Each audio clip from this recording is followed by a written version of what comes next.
Every year, my mother makes a list of New Year's resolutions. Every year, the list is the same. She vows to lose 10 pounds, exercise regularly, and to keep the fridge clean so we don't find any moldy leftovers. I don't know why she bothers to write out a new list each year. It's okay. It's okay to flub up a little. Is Mr. Elliot.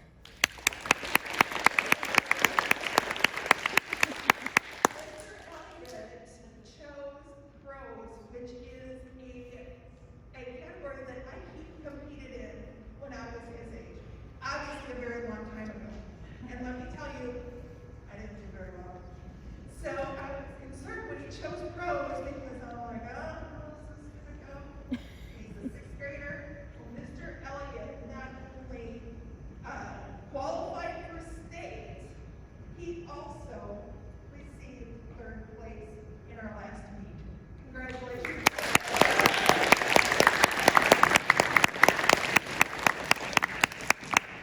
And finally, Elliot. Elliot is doing prose. Prose is a category in which you read a story and you use emotion and voice inflection to make the story come alive.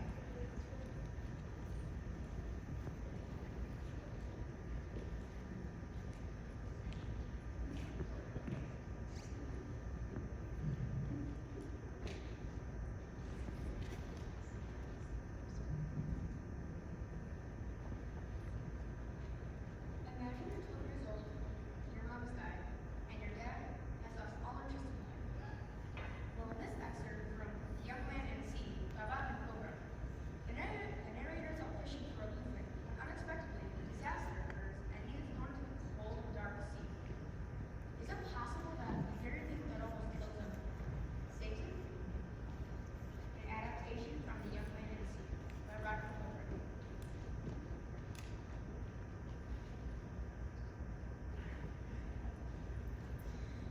Careful, I told myself.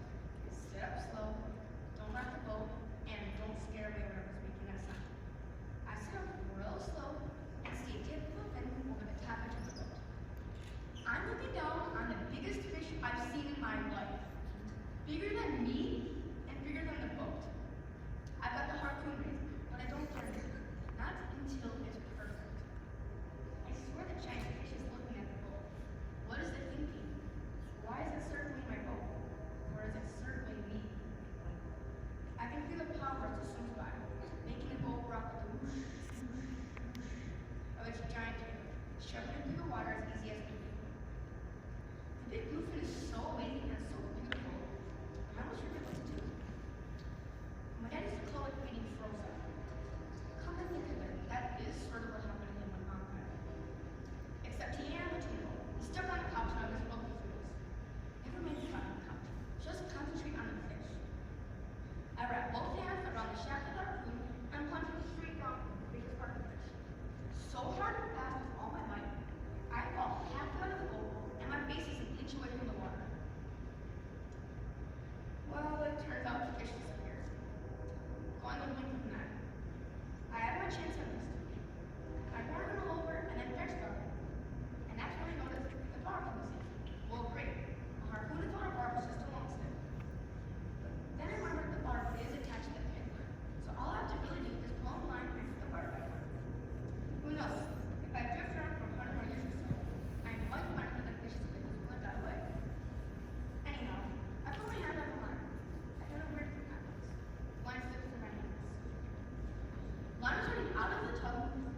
Imagine you're 12 years old, your mom has died, and your dad has lost all interest in life.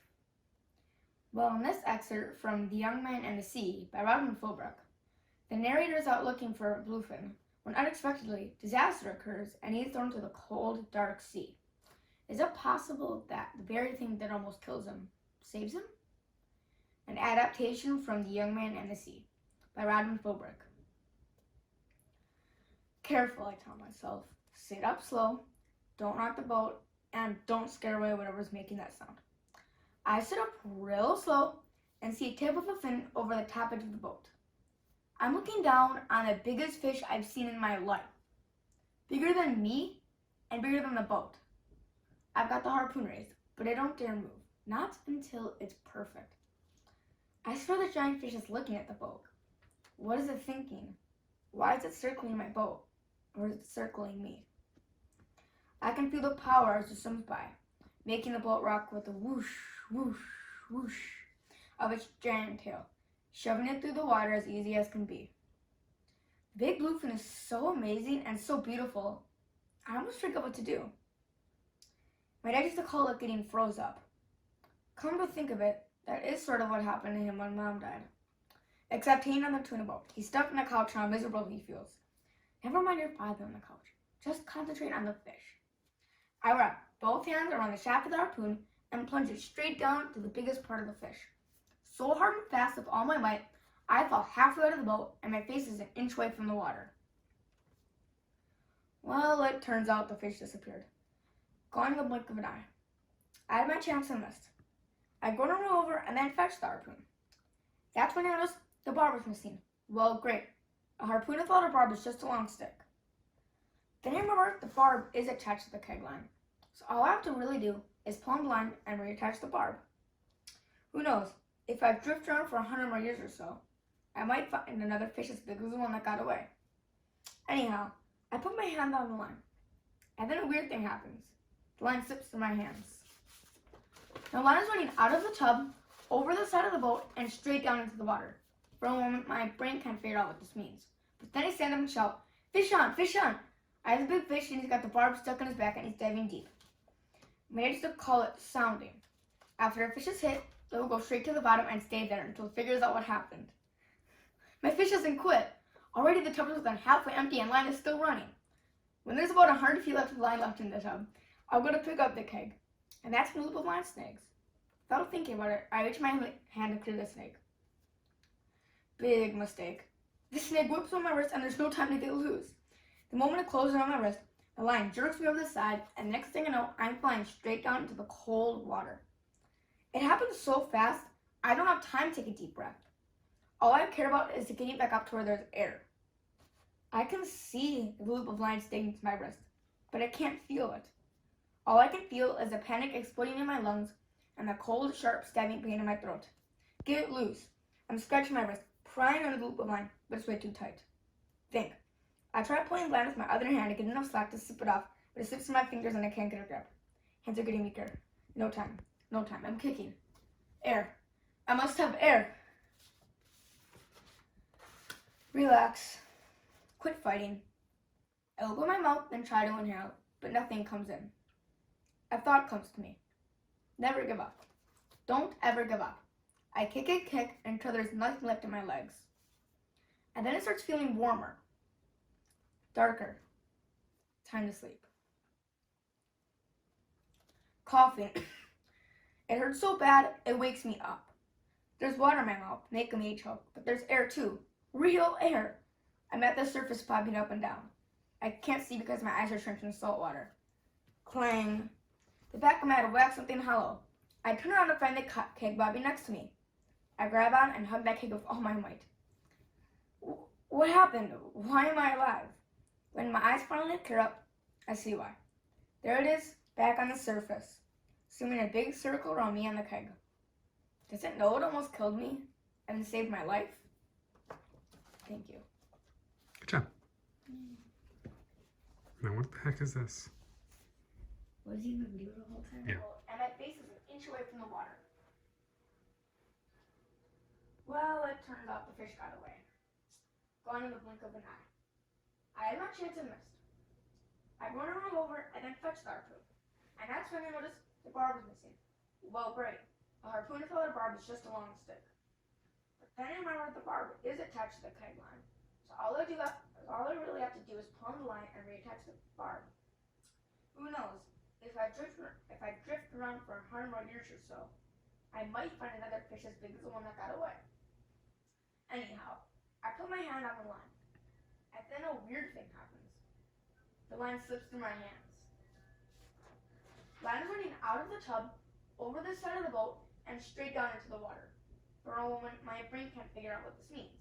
But then I stand up and shout, "Fish on! Fish on!" I hit the big fish and he's got the barb stuck in his back and he's diving deep. My dad used to call it sounding.